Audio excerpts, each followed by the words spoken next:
Ever had those days at work where everything feels like a total mess?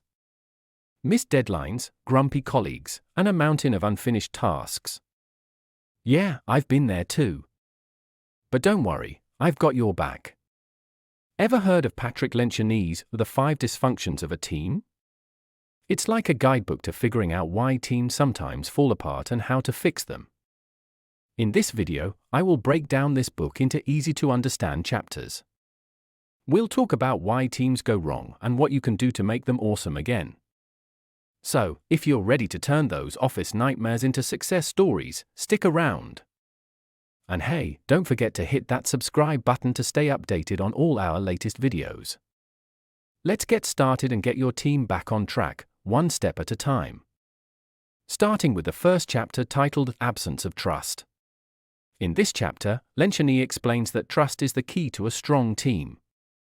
Without trust, a team falls apart. For him, trust is knowing your teammates mean well and aren't out to get you.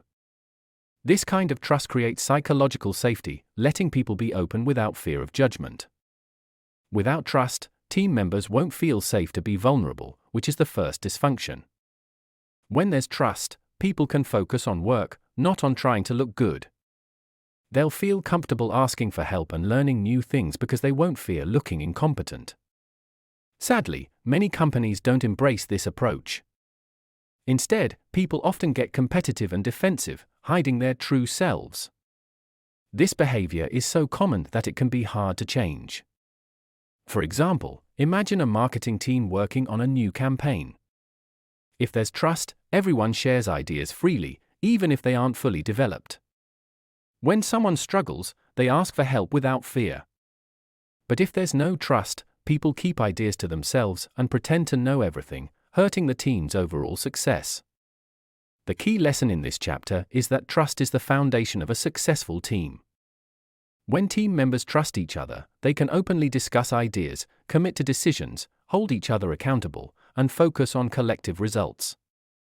Chapter 2 is titled Fear of Conflict. When trust is lacking in teams, members avoid real discussions and pretend everything is fine to avoid conflict. This leads to poor decisions because people aren't sharing their true thoughts. But remember, having disagreements is okay. It helps teams make better choices in the end. For instance, let's say you're on a work team where everyone acts like they agree with a new project, but inside, some have doubts. Instead of speaking up, everyone nods along to avoid conflict. Later, the project faced issues because those doubts weren't addressed from the start. The key lesson in this chapter is that teams need to be honest and embrace healthy debates, as they lead to better decisions and stronger teamwork. Now, on to Chapter 3, titled Lack of Commitment. Commitment in a team happens when everyone agrees on same decisions. Without it, they might go their way, causing confusion. Lencioni emphasizes clear decisions and everyone's support. Talking openly helps, even if your idea isn't picked. It's okay to be unsure. Decisions can be adjusted later.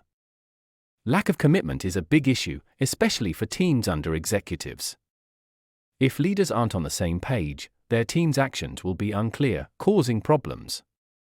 For example, imagine a team tasked with deciding on a new marketing strategy. It's crucial for everyone to agree on the plan for it to succeed.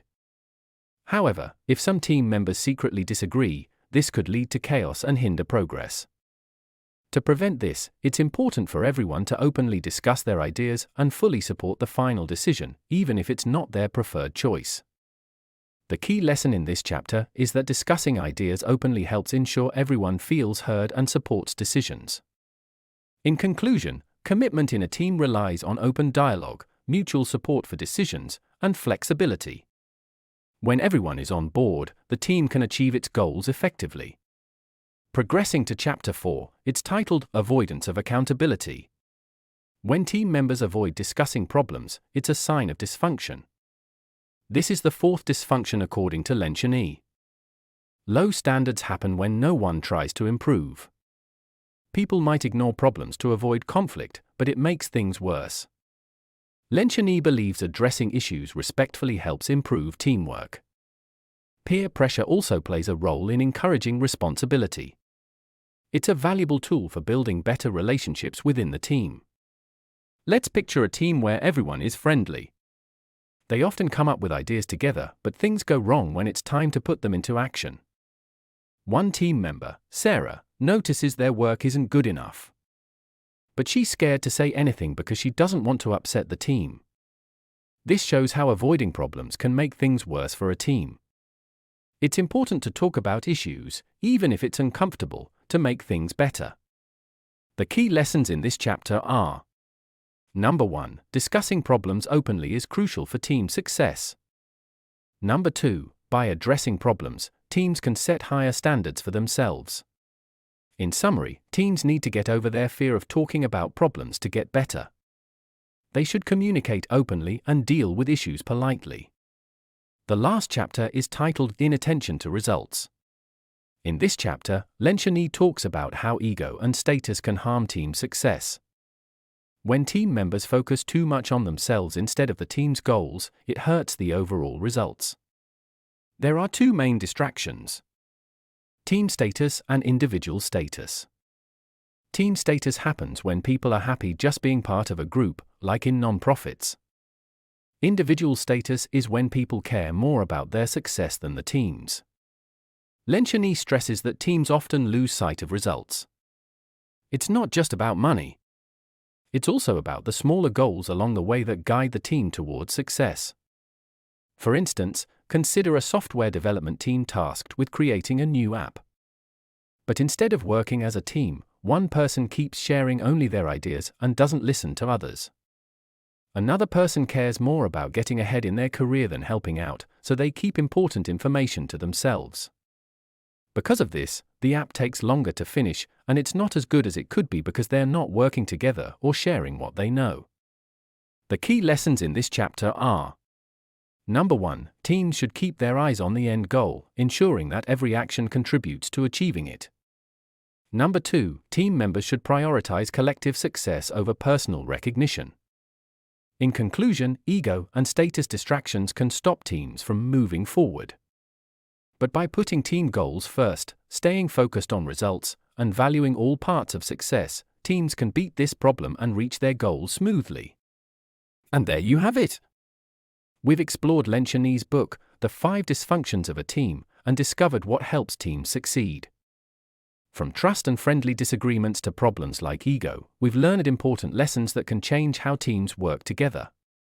Building a great team isn't just about fixing problems. It's about creating trust, sticking to promises, taking responsibility, and focusing on goals. When teams follow these ideas, they can overcome challenges and achieve big things. Let's work on making our teams better, step by step. Thanks for watching. Don't forget to like and subscribe for more helpful tips. See you next time, and keep aiming high.